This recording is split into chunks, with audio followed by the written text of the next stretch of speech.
What's going on, everybody? Welcome to the Behind the Glass Sports Podcast. Happy Monday. Unless you're a Denver sports fan, then this is a terrible, terrible Monday in which bad things happen to you over the weekend. Unless you're Brandon and you have a gambling addiction that we need to talk about. And hopefully, just type in the chat the gambling prevention and help hotline because Brandon is now betting on German chicken fights. Um, he bet on a guy named Harold the chicken last night to win. Luckily, he did. Luckily for Brandon. No, but unless you're Brandon and you won a ton of money, over the weekend, then if you're just us normal Denver sports fans, it was nothing but pain and misery.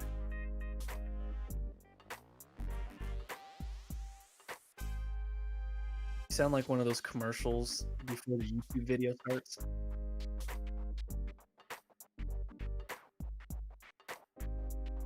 Brandon, next you're gonna see on Brandon's YouTube channel how to get rich quick. He's gonna be all those YouTube commercials before the video you want to watch starts. He's gonna actually create a pyramid scheme to scam you all, and in about 2 months he's gonna be a millionaire. So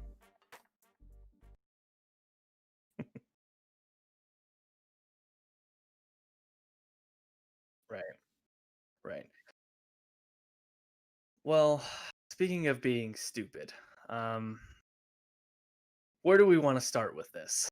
Do we want to start with the comical depressing or the depressing in the Nuggets? Um, okay,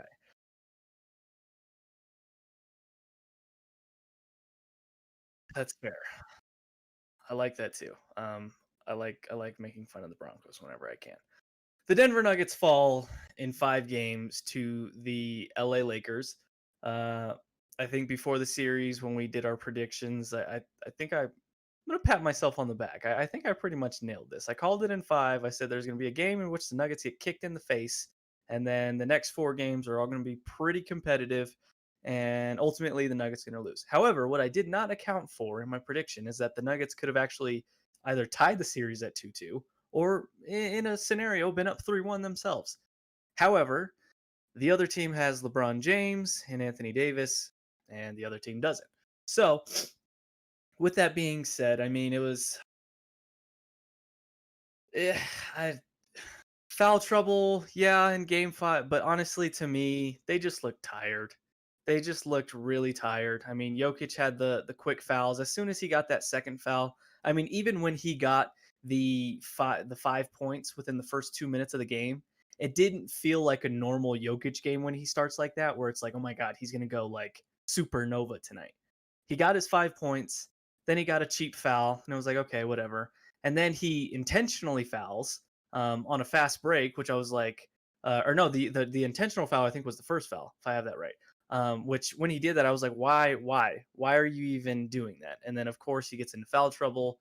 He has what, like 4 fouls in the third quarter, and so I mean he never gets into a rhythm. He didn't play well, but he never got into a rhythm. Part of that's on himself, and the rest is, the whistle was just, of course, more courteous to the Lakers in this series overall. Jamal, I get it. He got kneed or kicked or was dealing with a bruise, but he just looked exhausted, and I can't blame him for that. I mean, I went through his minutes.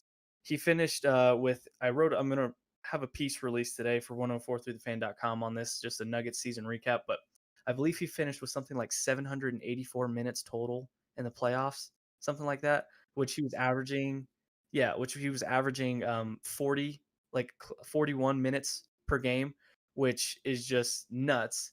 So, I mean, he was exhausted, and I can't really blame him. The others weren't really playing well. Monte played well the last game, and there was 3 instances in which he jacked up a shot he shouldn't have that were all contested, just forcing things. Jeremy Grant was up and down. MPJ, nah. And then Paul Millsap is just, it's just a hole. Every time the ball passes to him, it just goes into oblivion, and you don't see it again, and something dumb happens. So overall, did it suck watching the Lakers again destroy my dreams? Yes. Um, and I think the most frustrating part about it is that the Nuggets actually could have beaten this team. There was not a clear separation, even though the Lakers have the best player in the world and, the third best, fourth best, fifth best player in the world. There was not like some sort of clear line where it was like Lakers 6 feet of space, Nuggets. That just wasn't the case. Now the Lakers did get up in games, but I mean everybody got up on the Nuggets in games, and the Nuggets found a way to battle back. And if it wasn't for a buzzer beater, a miscommunication breakdown on defense in game 2, and if it wasn't for the phantom calls that Anthony Davis and LeBron James got, shooting 5 more free throws together combined in game 4 than the whole Nuggets roster, I think we would be talking a different story. But you know what? Credit LeBron James. He came out on a mission in game 5. He wanted to put things away. He did. He had a 30-point triple double. And, it's it is what it is. It sucks. The team fell short, but it was a good season nonetheless.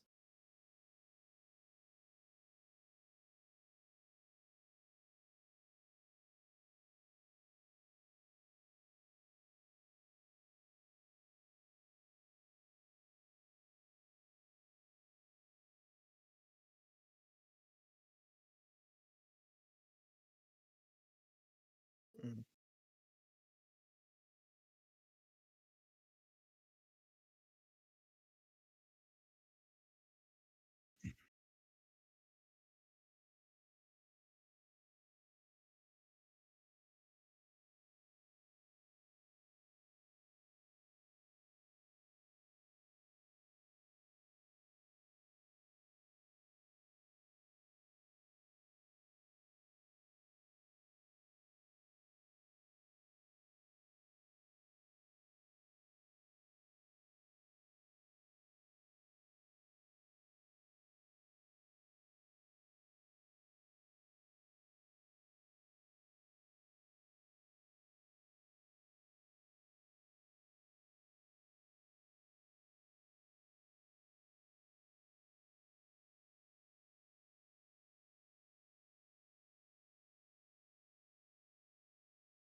That's, you know,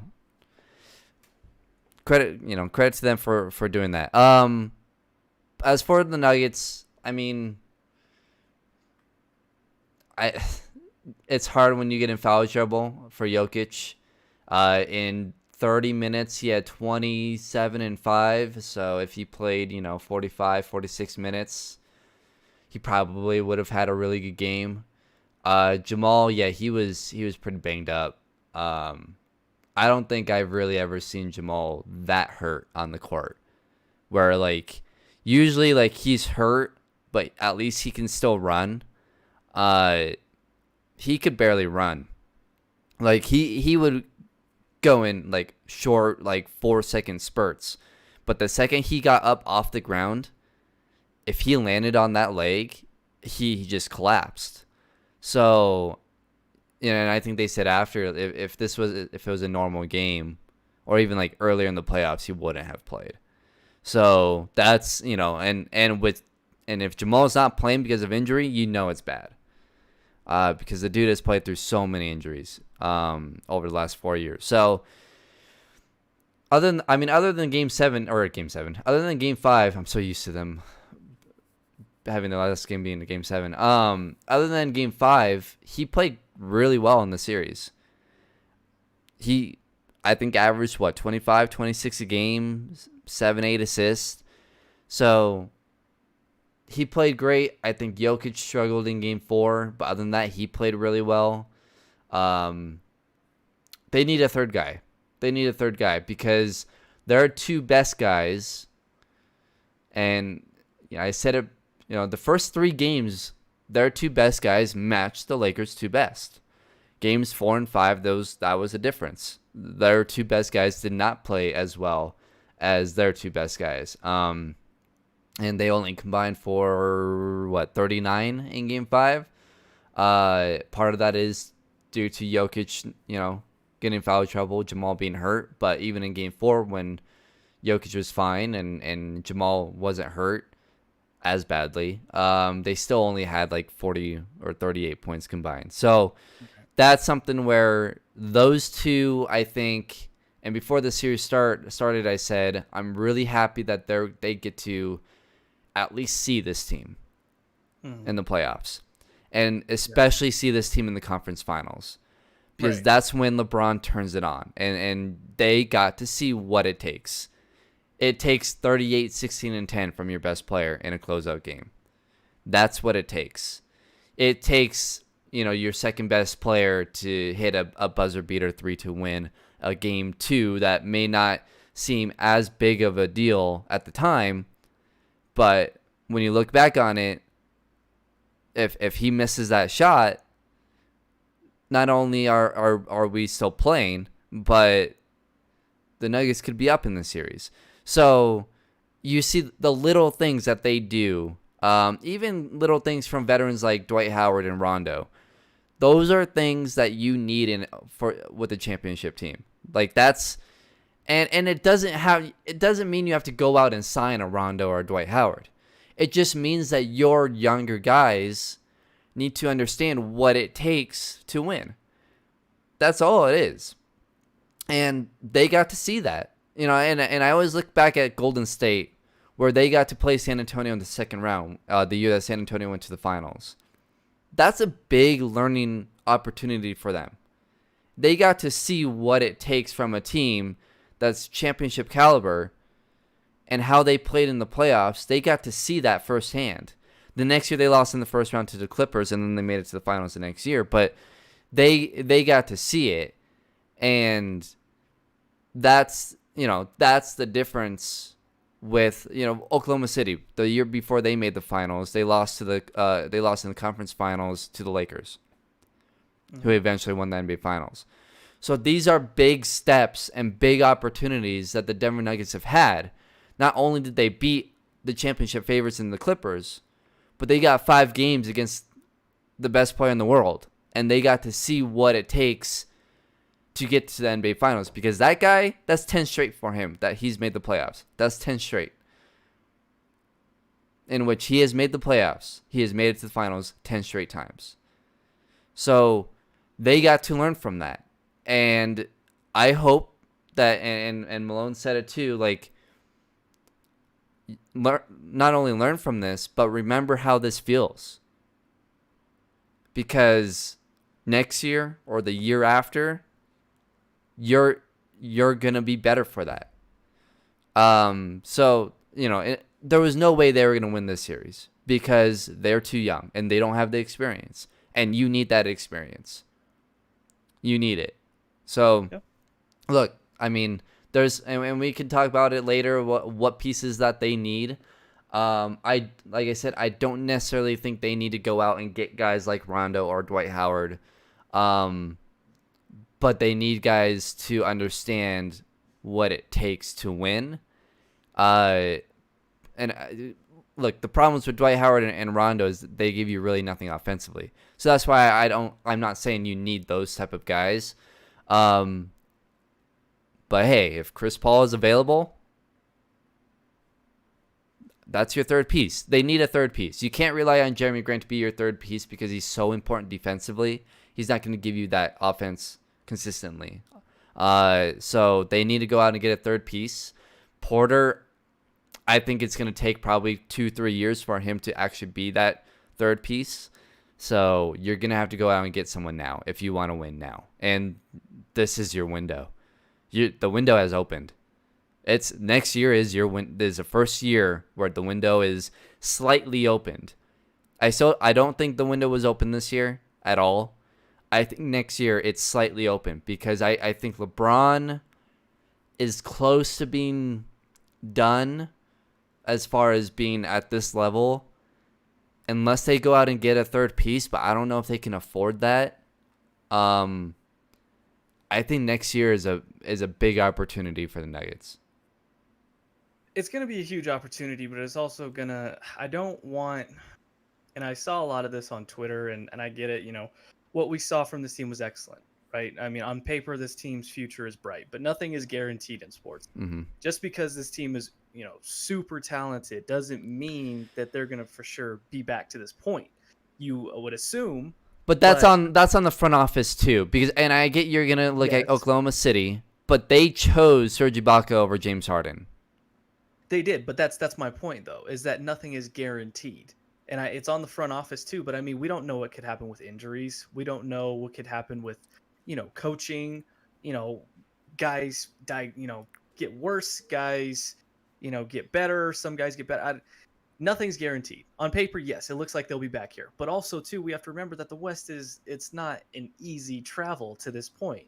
I mean, you're going to add the Golden State Warriors into the mix. There's probably going to be at least 10 teams that you can argue could make the playoffs next year from the West.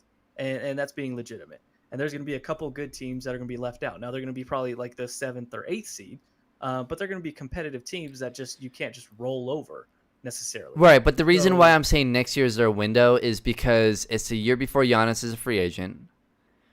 I think it's still a little too early for Luka. LeBron is close for his window to be closed. And as of right now, and obviously the offseason still is yet to happen, as of right now, there's no super team. If Denver can create their own super team by going out and getting a third guy, they have to go out and get a third guy, by the way. The Lakers are going to try. The Clippers, we'll see what they do. Golden State's going to go out and get a third guy, and they're going to use that second overall pick to go get a third guy. So, because they don't have time to develop a rookie. So, if you're Denver, you need a third guy. And I'm telling you, the third guy has to be Chris Paul. And I really hope Chris Paul was watching, and I really hope he feels like Denver is enticing. Because if Denver gets Chris Paul, man, I'm telling you, I think that allowing Jamal to be your scorer and not putting so much on him to facilitate. Right. He can still facilitate. But I'm telling you, if they go out and get Chris Paul, Jamal is averaging 25, 5, and 5, and he's an all-star. Maybe, but I mean, I agree with you that at a certain point you can't come back with the same team. No, you can't.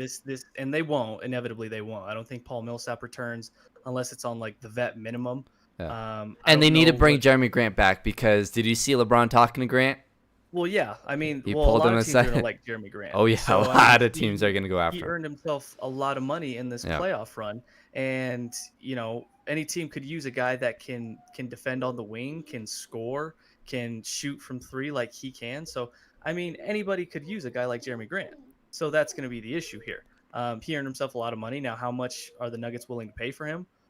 I don't know if he's a max level player. He's definitely not a max level player, but at the same time, he might ask close to that type of contract. And I don't know if the Nuggets want to go that high. I'll just say if they lose Jeremy Grant, it's a huge step back for the Nuggets. Unless they use that money and get someone else.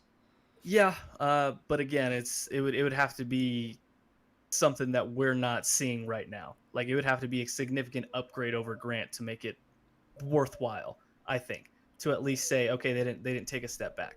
But regardless, and I messed it up earlier in terms of Jamal's minutes.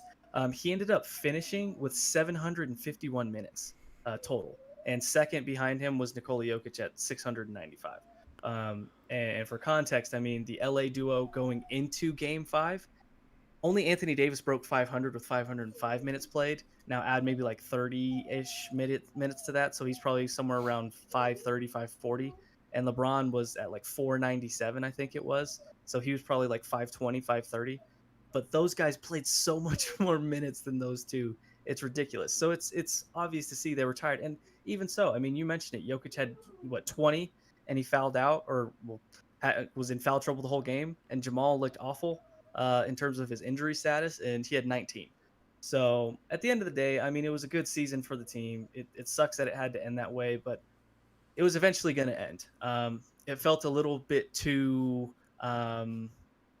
in sports, it seems like every year there's a team that seems to just be riding a wave. I don't want to say of luck, but of just really good fortune.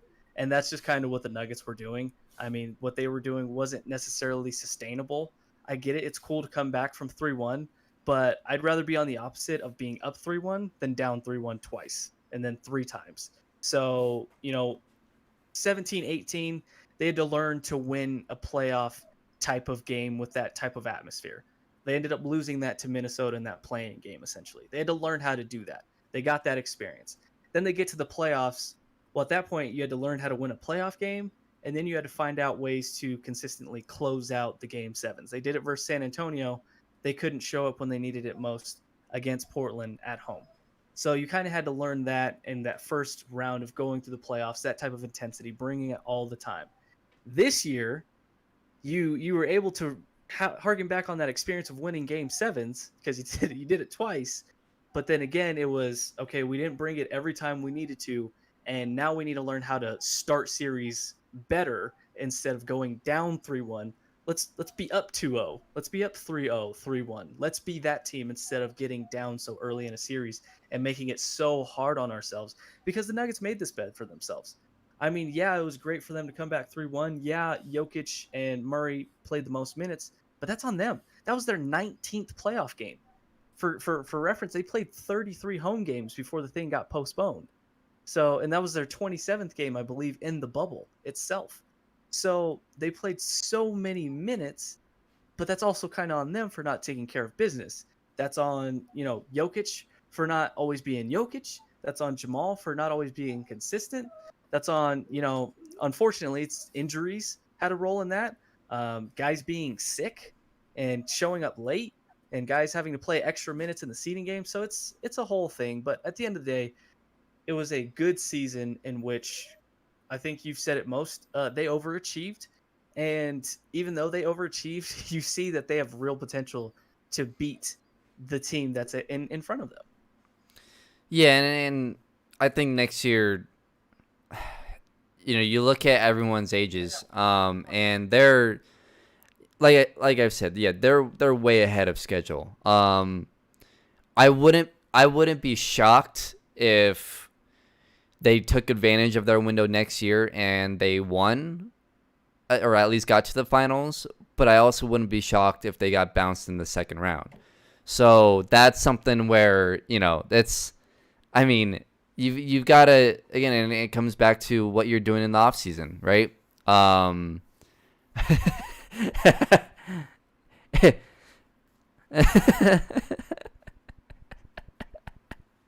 Killing me this whole time. Crying this whole time. I'm sorry. It was driving me nuts. Go ahead. But yeah, it goes back to, them being ahead of schedule. And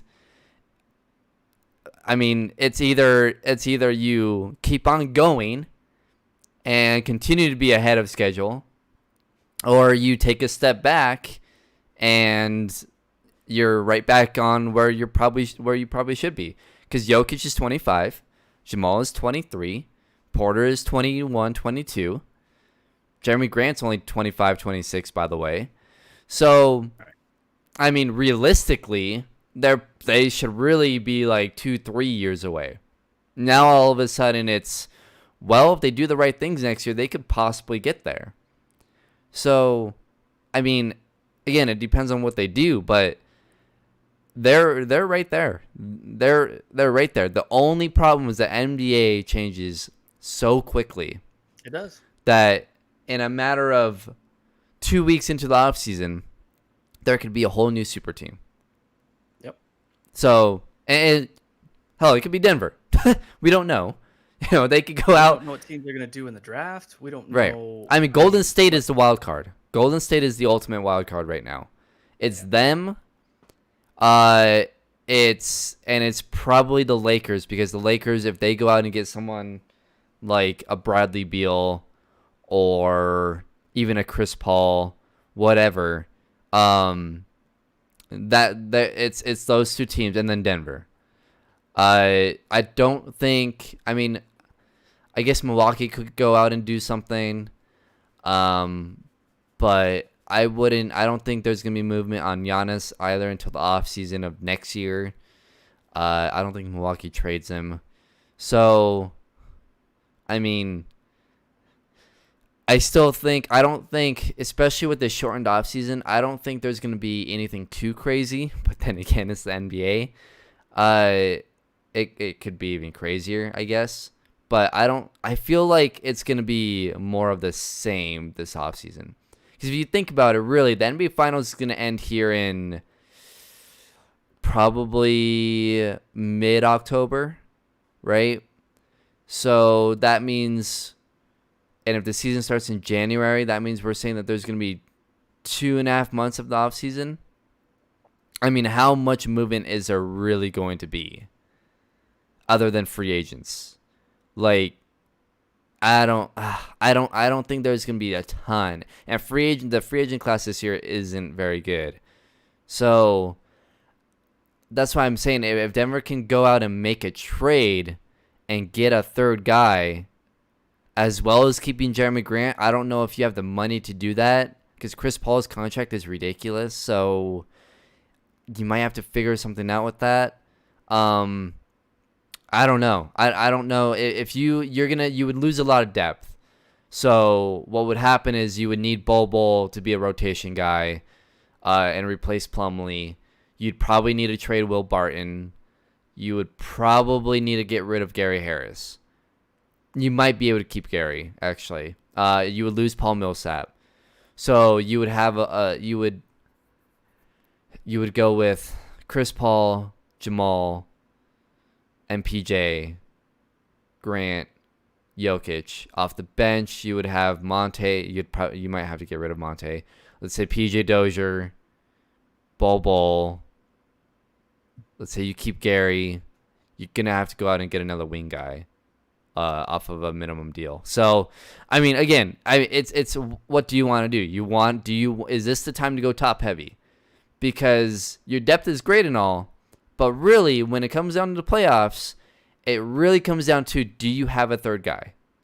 That's what this playoffs has come down to. So does the depth matter that much? I mean, we saw with the Clippers, they had a ton of depth, right? They didn't do anything because they didn't have a third guy step. They didn't have a one guy step up. So, I mean, I think at the end of the day, I think the goal is to find a third guy. If you can find a third guy, I think that gives you a massive advantage. And then it depends on, does Golden State get a third guy? Does LA get a third guy? And at that point, then it's like, okay, if one of those teams get a third guy, if we can keep Jeremy Grant, that gives us a very good fourth option. I think we're good. And not to mention MPJ. Grant was asked after the game if, because he has a player option, so he's not going to be an unrestricted. Right, but he's opting out. He's going to opt out. It's only a $9 million player option. Right. He's going to earn way more, probably somewhere in the 12 to 15 range, if not more, if some team's super crazy and wants to pay him a lot. But they asked him after the game, do you want to stay a part of this core? And obviously he's not going to say no, but he said he's looking forward to it, and they're going to see what happens. So, I mean, he's not committing to anything, which he shouldn't. He's going to take the most money. It's that simple. Yeah. Well, I mean, we don't know if he's one of those guys that wants the most money or if he wants to win. Yeah. I'm certain he's going to find a compromise in between both. So I think for the Nuggets, I'm a little bit concerned just because I don't know if he's going to be willing to stay, to be honest with you. But I mean, if he does, I mean, that's a huge get for the Nuggets. And then we're going to see if the ownership really wants to go into the luxury tax, because right. Exactly. At that point, if you really want to win, you're going to have to go into the luxury tax. Mm-hmm. I mean, all these teams do. So will the Cronkies be willing to do that? I don't know. We'll see, because you have two max players tied up, and then you're going to have Jeremy Grant's contract. So it's going to be interesting to see what they do there. So hopefully he decides to stay. Well, if you want to go for a third star, you need to go in the tax. It's that simple. If you want to win, at this point, you have to go into the tax. Now, they could try and keep all things the same, let Paul Millsap go, re-sign Jeremy Grant, keep pretty much the same team. But at that point, you're banking on MPJ. I don't think you can bank on MPJ right now. At least not yet. I think for him, again, he's only 21, 22 years old. He just finished his first year, didn't even play 82 games. So I mean, I think he's probably 2 years at the earliest away from actually giving you what you need from a third guy. And I'm still a little concerned about MPJ's chemistry with your duo. So that's another concern that I have. I I think we're going to learn a lot about that next year because I have those Yeah. concerns too. I mean, you see it out on the floor, and I think part of it is Most of it is with Jamal. Because him yes. and Jokic have good chemistry. It's when all three of them are on the court.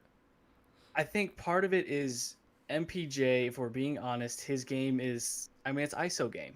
You Yeah. know, Jamal can break you down, but he's good at moving off ball. There's not a lot of off ball stuff for MPJ besides a little screen to get him to the handoff.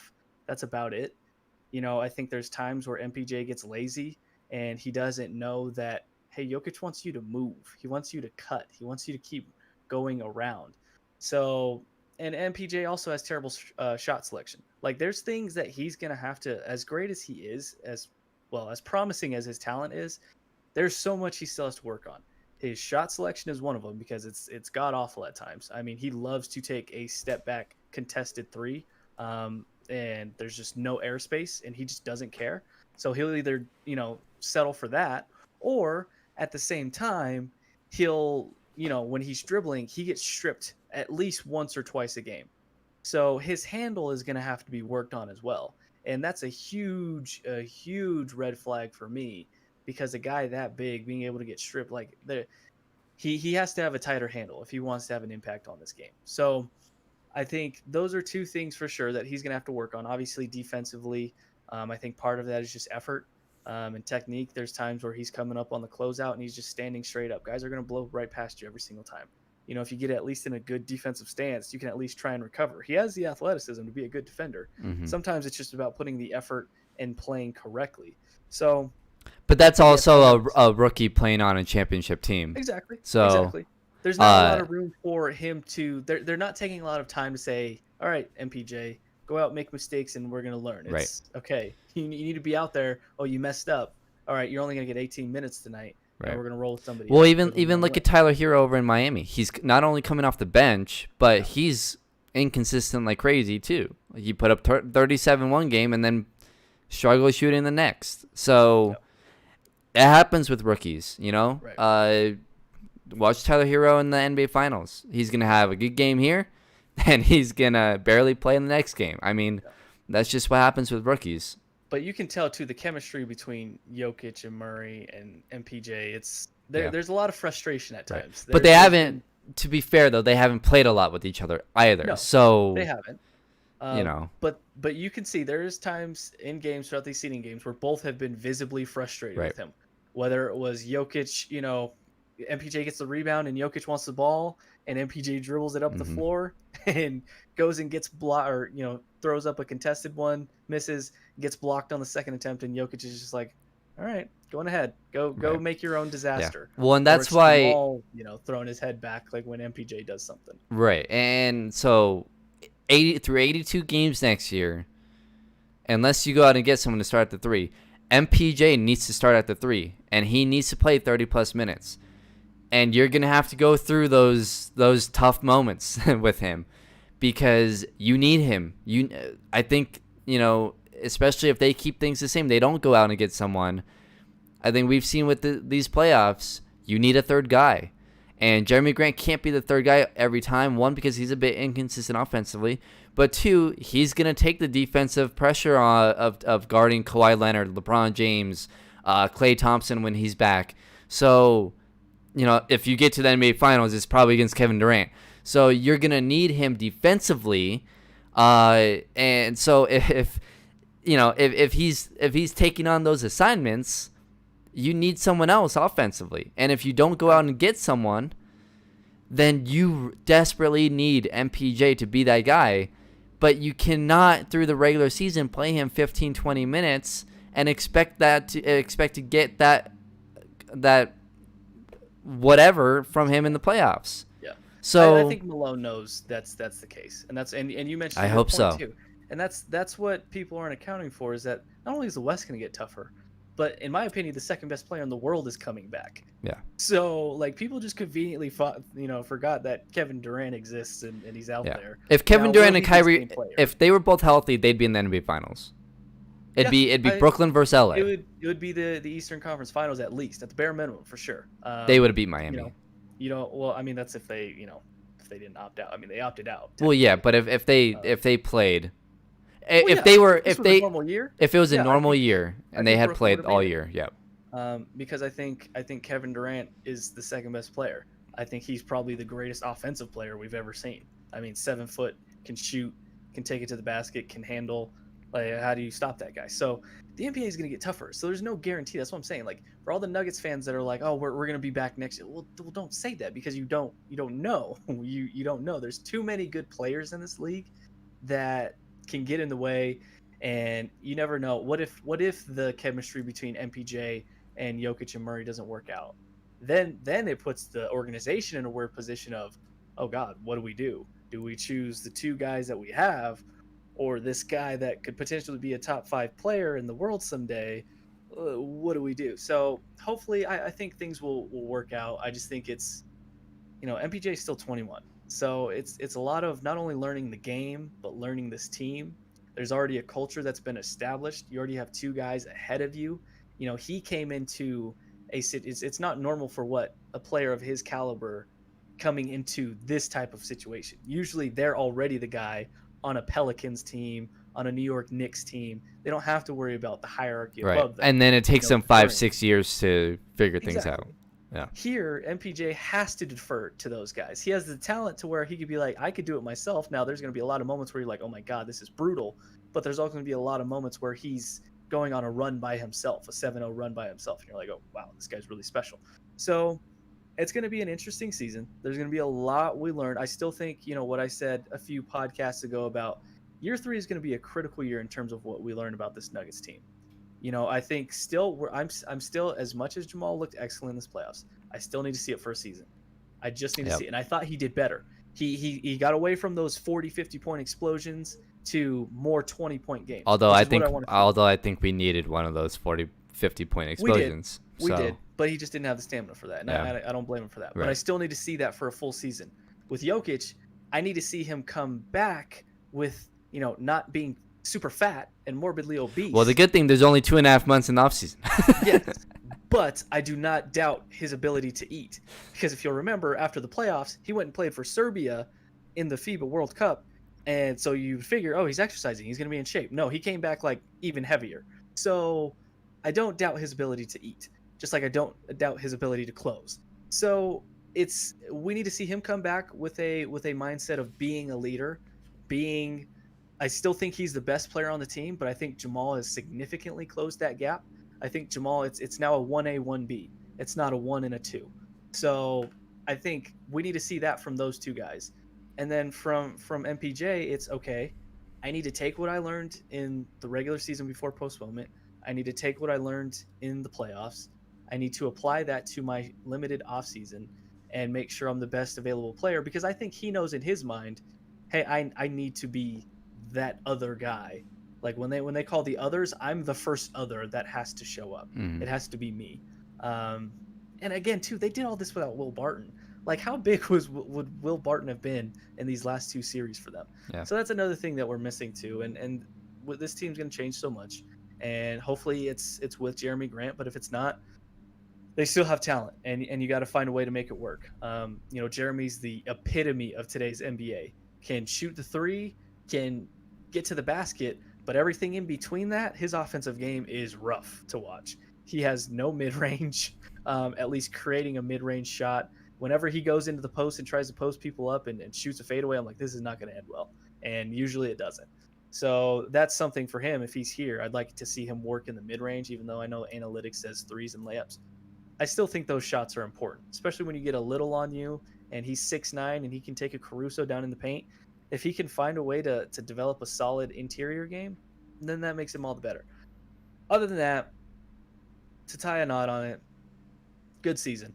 In a season full of red flags, and I wrote about this in the piece that's going to drop today, it was a season full of red flags when you think about it. Ever since they lost that series to Portland in 7, you go from immediately that to Jokic goes to Serbia to plays for Serbia, which isn't a bad thing. I'm not knocking the guy for playing for his national team, but it's not ideal given that you just came off of 2 7-game series and then you're going to play more minutes. You're not really getting an off season for yourself or a chance to rest and decompress. So he goes into that, and then he comes back fat. And then on top of that, if people remember, on the first day that Coach Malone talked to the media before the season started, one of his big things that he emphasized was, I, I'm concerned that we're going to come back complacent and like we've done something. We haven't done a damn thing yet. That's what his quote was, um, something like that. And to be honest, that's what it kind of looked like. They figured they could roll the ball out on the court and they'd get a win. And Jokic looked sluggish for months on end. Jamal's inconsistency was still there, and this team there it just didn't feel right. Even though they were matching their record throughout in that first portion of the season, it didn't feel like the same team we saw a year ago.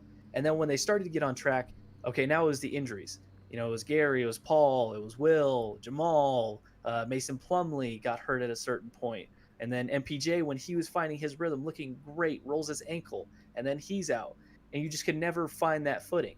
You go into the All-Star break with Jokic playing his best ball, and the break for him came at the worst possible time because he's just starting to find his rhythm. And then you go into the All-Star break, and then you come out of it, you look terrible. Then you have the postponement. You get to the seeding games. You're without like 9 guys. You have to play. You only had, I think, 2 guards available at a certain point. So you're playing mostly bigs. Jokic has to start at point guard. There was so many red flags. You're looking like you're destined for a first round exit to the Utah Jazz.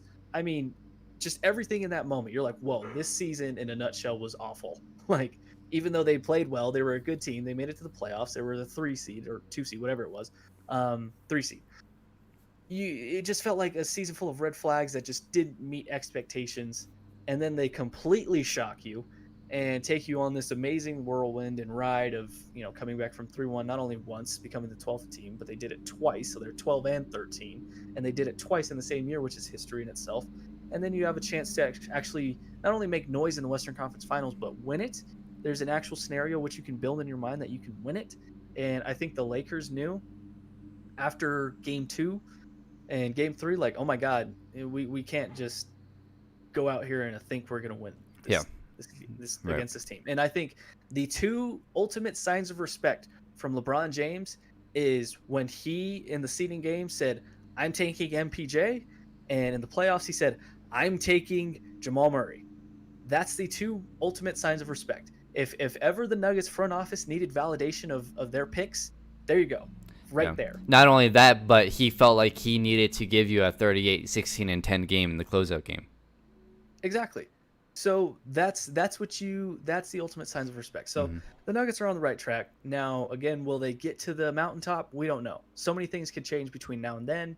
Sports are unpredictable. You should never hang your hat on tomorrow. When you have an opportunity, you got to take advantage of it. Unfortunately, the Nuggets didn't. This shouldn't be something that they're satisfied with, but be optimistic, but also be realistic as well.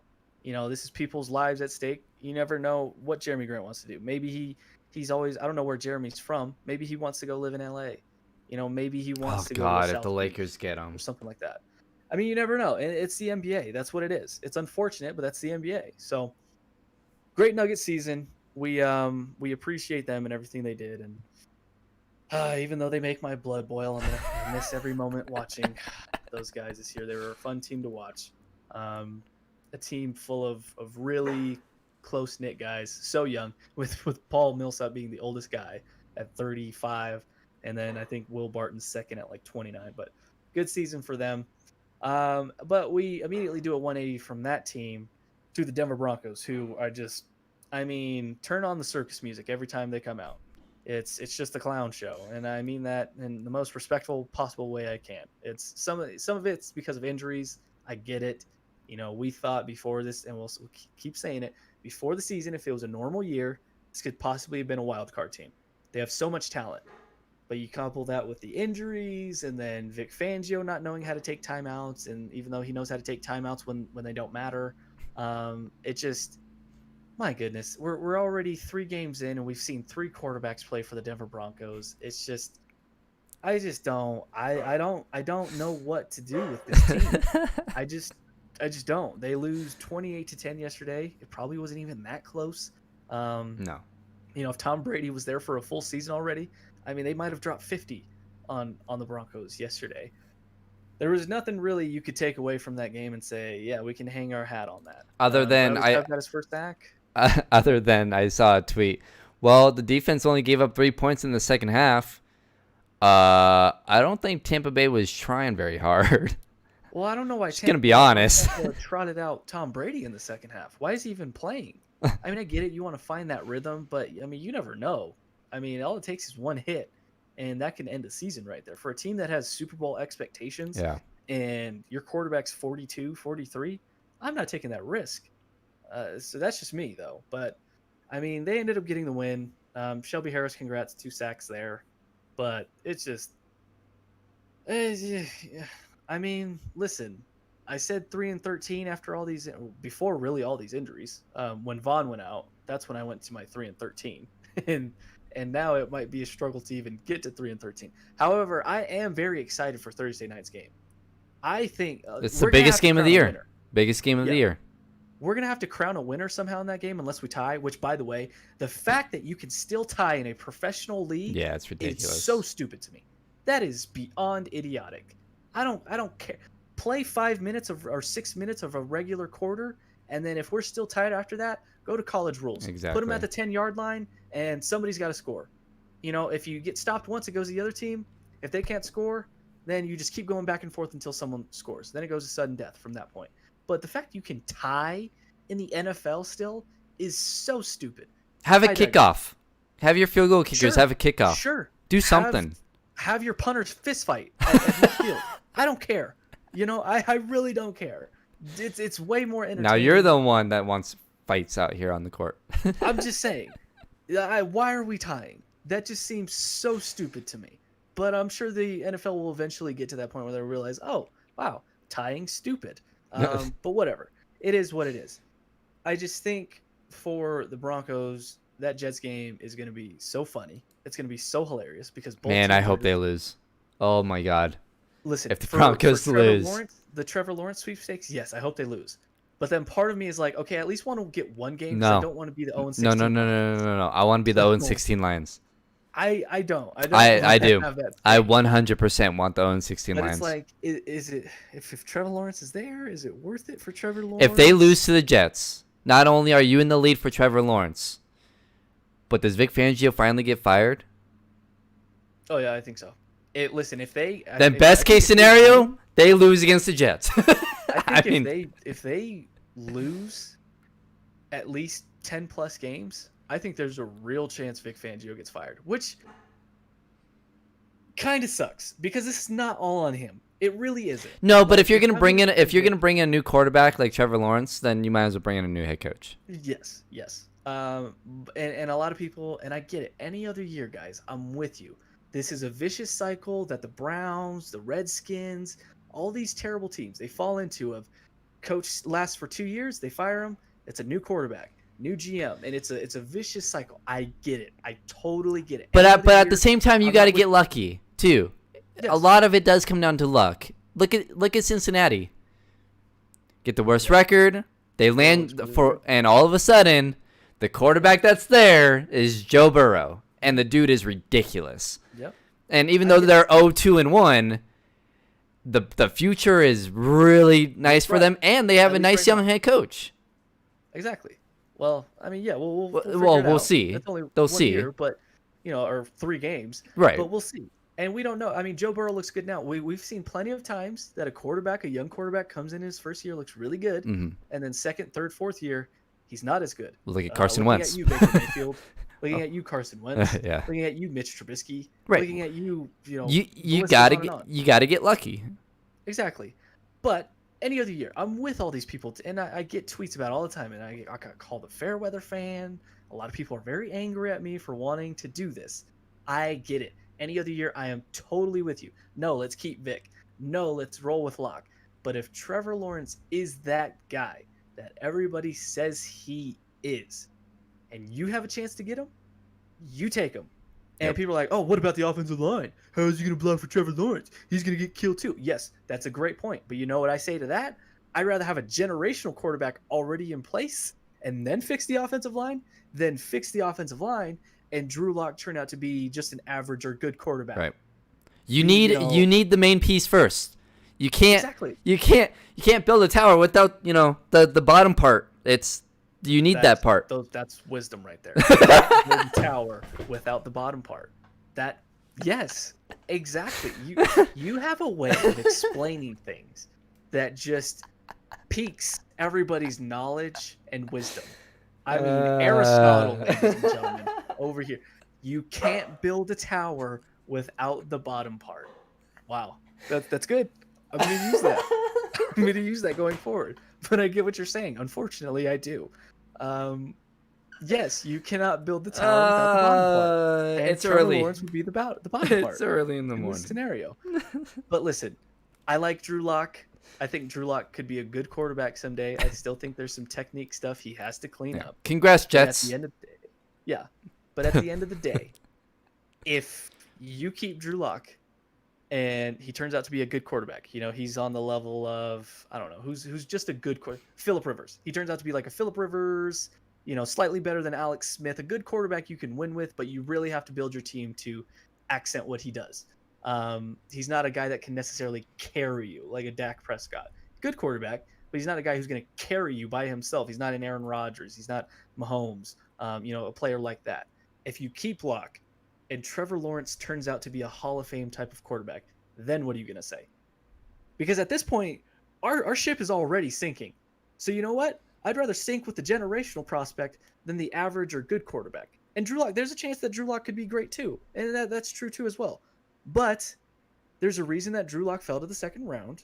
There's a reason that the Denver Broncos, and I'm keep coming back to this, there's a reason the Broncos didn't take him at 10 and they traded back to 20 something. They could have taken him there. They took Noah Fant. They had a second round pick, their first one. They took Dalton Reisner, and then they took Drew Lock. So if they loved Drew Lock, they would have taken him right there at 10. That would have been their guy because they would have been too afraid that Drew Lock would not have been there when they picked next. But they didn't. So it tells me that they like Drew Lock. They don't love Drew Lock. So if you have a chance to get Trevor Lawrence, get him. I mean, this season's already lost, people. Like I don't understand what we're being angry about. We're not making the playoffs. They're not going to make a run unless Tim Tebow comes back. Which Tim, stay away. Don't screw this generational chance over for me again. Drew Lock could come back and all of a sudden. And that's what I'm saying. Like at this point, like even if the plan is Drew Lock, why are we even going to bring him back? I mean, why? What are you going to learn? You don't have your right tackle. Your offense is banged up. Well, I mean, I guess those guys will be back too. I mean, you're not going to have Cortland Sutton. So how much are you really going to learn from the situation? You're not going to have a full complement of your defense. So it's just going to be a bad football team, and you're going to put Drew Lock in a bad position to try and force to make things happen, at least in my opinion. I just don't see any point to bringing him back. Same with Philip Lindsay. Don't come back, Phil. They don't love you. Don't come back. Just say, my toe. Still hurts. I'm just going to sit out the rest of the year. Yeah. God, I hate it. Go build your tower in the foundation of your tower. God. I'm going to buy a Philip Lindsay jersey unless he goes to the Chiefs. Then I'm going to be heartbroken. Or the Patriots. Then I can't do that. He would be a good fit in Kansas City, huh? He'd be a great fit anywhere. He'd be a great fit anywhere to a good team that knows how to use him. So True. That's just me. But at the end of the day, listen, I think tank for Trevor is the right thing to do. That's just me. I get everybody that says, you don't want to go down this vicious road of firing your coaches, changing quarterbacks. I get it. Any other year, I'm with you. But if this guy is who they say he is, like Andrew Luck was, and we had a chance at that guy until Tim Tebow came, then what? There was actual suggestions that Cincinnati should not take Burrow, trade the pick, and tank for Lawrence. Like, that was a thing. Yeah, That's how good Trevor Lawrence is. Like, the dude went to 2 straight national championships in his freshman and sophomore year. Yeah. Go for it. Go for it. I don't understand the hang up on it, but I get it. It's Broncos fans that don't want to see their team lose. Listen, I don't want to see the team lose either. Okay, like I'm still connected. Like I still feel pain. I still get embarrassed watching this team. Like, oh my God, we suck so bad. Like it's the water boy. Oh no, we suck again. That's what it is. It's literally what it is. So I hate it, but at the same point, I'm thinking, with big picture in my mind. Eventually, John Elway's going to be gone. Eventually, I hope. Retire, John. Just retire, please. Just go. For the love of God, go, please. Anybody else but you. So, and if you can start that new regime with Trevor Lawrence, now John's going to be here for at least 2 more years, I think. I think after this year is 2 more years on his deal. So we can't get rid of him that quick unless, Joe Ellis decides all of a sudden, hey, you're fired. But I doubt that's going to happen. But listen, I think Trevor Lawrence is the right decision. We're both on board for this. But then again, we're probably two of the most pessimistic Broncos fans out there. So it is what it is. Sucks to see them losing, but Thursday night, it's going to be a fun one. I can't wait for that. Go Jets. What is their thing? What is it? Jets, Jets. Yeah. I will be chanting that throughout the whole game. Yeah. That's, oh my god. That's gonna be the loser gets Trevor Lawrence. Lose. Yeah. Like I wouldn't be shocked if the Broncos lost that game.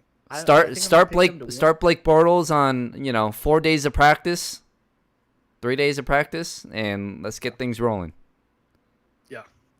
And Kemp says yes, Thursday night is going to be a disaster. Most definitely, Kemp. But I'm going to be here for it. It's going to be a flaming dumpster fire. But I can't wait to watch it. Part of me is very happy to watch it. Yes, I'm actually. Yeah, this might be the most excited I've been about a Broncos game in probably 5 years.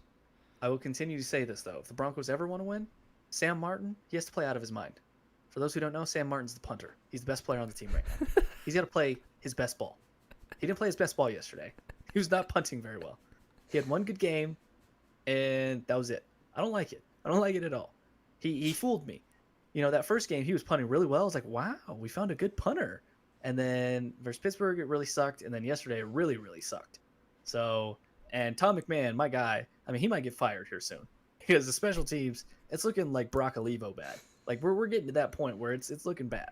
So, but yeah, that's all we have for the Broncos. Do you have anything else you want to talk about on the Broncos? Or you want to get to our picks, in which I won again this week. So, I'm sitting at a cool 30-16. Brandon's at a cool mediocre 24-22. I'm 6. Really I'm 6 games behind now. That's all right. Yep. You needed that. It was that Raiders game that did you in, and it was the Houston game that did you in. Because you picked the Raiders. I picked and Houston in that one. So those didn't help you. But tonight, I have a feeling tonight we're going to be on opposite ends of the spectrum for tonight's game. I don't know if that's true, but I have a feeling that you're going to go opposite of where I'm going. I think. Do I have this correct? Are you leaning Baltimore tonight? I don't know. This is a tough one. Baltimore. I am leaning Baltimore just because they're at home. I think you guys are Looney Tunes. Look, the Chiefs have the Ravens' defense is pretty good, and they and the Chiefs struggled against the Chargers. Yeah, they did, but they were playing a rookie quarterback. They were not playing Lamar Jackson. I'm doing it. I'm picking Baltimore. Are you really? I'm picking Baltimore. I think you're making a huge mistake. And in the words of Thanos, I hope they remember you. I think this is a huge mistake because, and you know what? I'm not going to say that the Ravens have no chance to win this game because I think there's a scenario in which they can win this game. They could win the regular season version of this game. That's what I'm saying. If it's the playoffs, I would pick Kansas City. But regular season in Baltimore, they can run the ball. Chiefs defense, They struggled against the Chargers defense. Ravens defense pretty good. Regular season game, taking Ravens. Okay, that's fair. I totally get that logic. However, I've seen Patrick Mahomes do crazy things that seems like you can only do in Madden, and so has Lamar Jackson. I just don't get the love for Lamar. I just don't. Yes, he's a great athlete. He is. Don't get me wrong. He's dynamic. Hey, I'm just saying. A good quarterback. It's a regular season game. If this was the playoffs, I'd be all over Kansas City. I just don't get the Lamar gushing over Lamar. We've seen when it matters most, he cannot win a game with his arm. And that's always right. But this game isn't one of those it matters most. This is a regular season game. I get it. But I still believe in Patrick Mahomes more. I mean, that guy can score so many points in so little of time. It's not even funny. I mean, what did they erase like a 24-point lead against Houston in the playoffs? And this is the playoffs that they did this. Playoffs. I mean, he's ridiculous. They still have Tyreek Hill, still have Travis Kelce, and their defense. Yes, it's not their strong suit, but they still have good players over there. Chris Jones, Tyrann Mathieu, who apparently is worse than Justin Simmons. Oh yeah, what did Justin Simmons do yesterday? Yeah, apparently nothing. I didn't hear his name.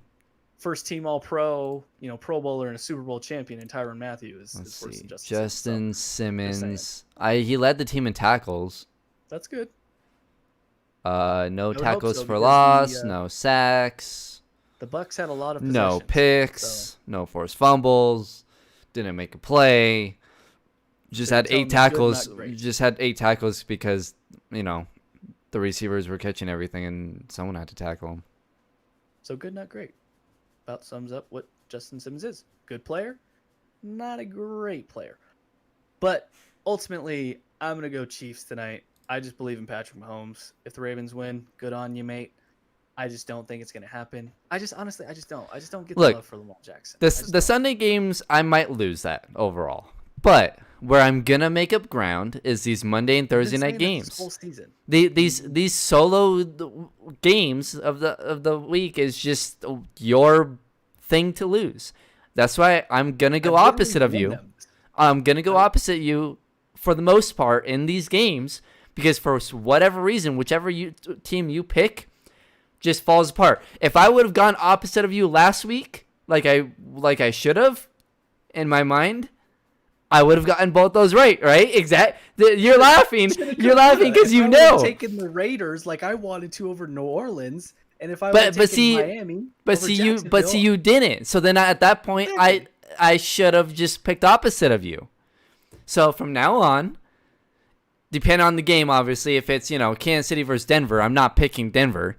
But do it, tough guy. But for the most part, on these Monday and Thursday night games, I will be picking opposite of you. So if you're going Kansas City, I'm going Baltimore. If you change your pick to Baltimore, I will be going Kansas City. Listen, I am 1-2 in the Thursday night football games. You are also. Well, I guess you're 2-1 in the Thursday night. Well, see, and Kemp just said I'll take the majority of Sunday game. I'm not saying that you're crushing me in Sunday games. You beat me by 2. Okay, well, if I go opposite of you Monday, Thursday, well, then there you go. Well, I'm crushing you, all right. No, not really. I have a 6-point lead. I'm feeling good, okay? How many games are left in the season? Don't ask me to count.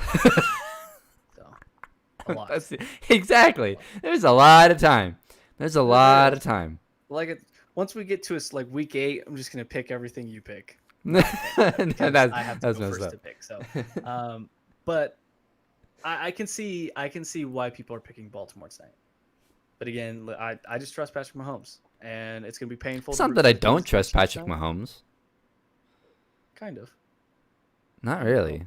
You don't trust him to win this game. You're picking against him, so you don't trust him to win this game. No, I mean the main reason is because I'm picking against you. The other reason is just because it's a regular season game, and Baltimore, you're gonna go Kansas City. Yeah. Fair enough.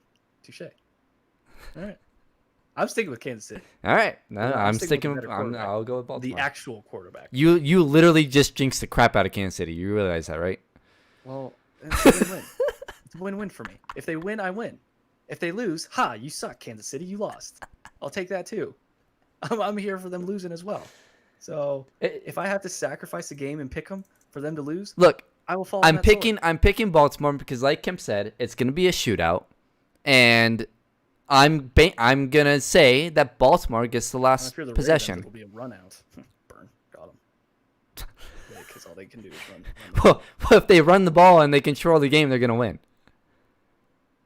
And if Tyreek 2 seconds past everybody, and Patrick Mahomes bombs it 70 yards, then they're gonna win. Whoever gets the ball last wins, and I'm gonna say Baltimore gets the ball last. We'll see. I also don't think it's not a typical year, so I don't know if they're gonna have fans there. So I don't know how impactful that's gonna be that them playing at home. Maybe they do have fans there, but I mean, 5,000, 10,000 fans really gonna make a difference? That's a good question. Take Mahomes and Jackson out of the equation. Who wins? Well, at that point, then it's Baltimore because they have the better overall team. But do they though? Baltimore, yeah.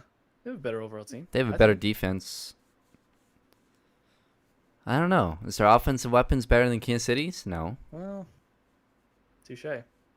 Is Kansas City offense minus Mahomes better than Baltimore's defense? Yes. I mean, it depends on what quarterback you're giving each team, though. One gets Can that Jeff Driscoll quarterback? and the other gets Brett Rippin. Yeah, now who you picking? Huh? Yeah, now who you picking? Well, then I'm picking Baltimore in that case. Well, I haven't told you which one's playing for which. So It doesn't matter. you want the one that can. I love. Can I just say, going back to the Broncos real quick? I love how like Stink was on the broadcast.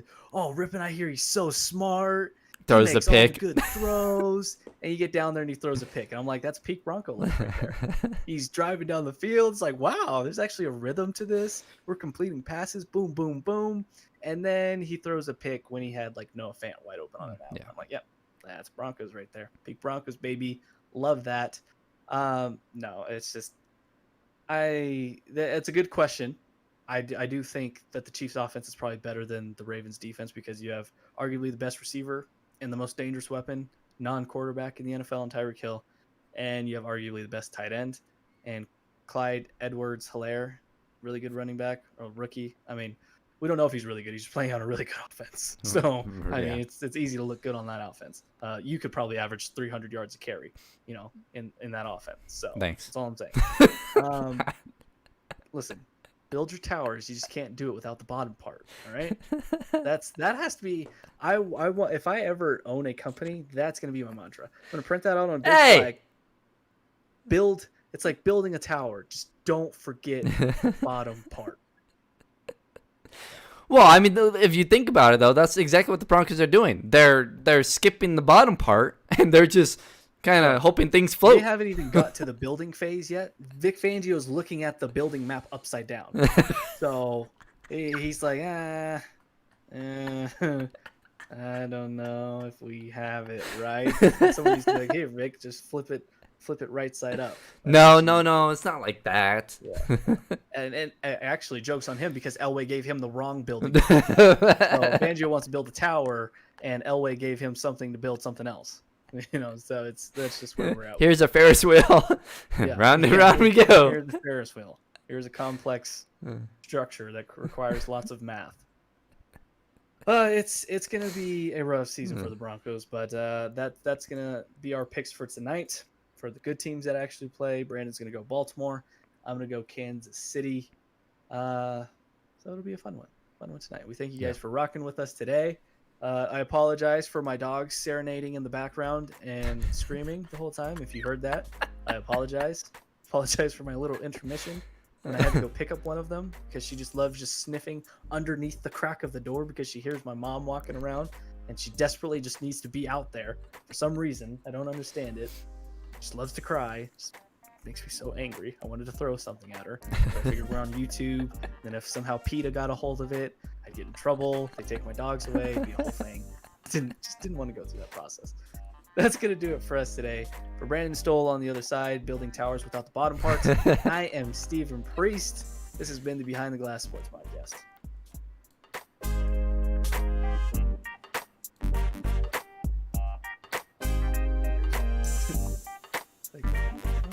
Don't build your tower.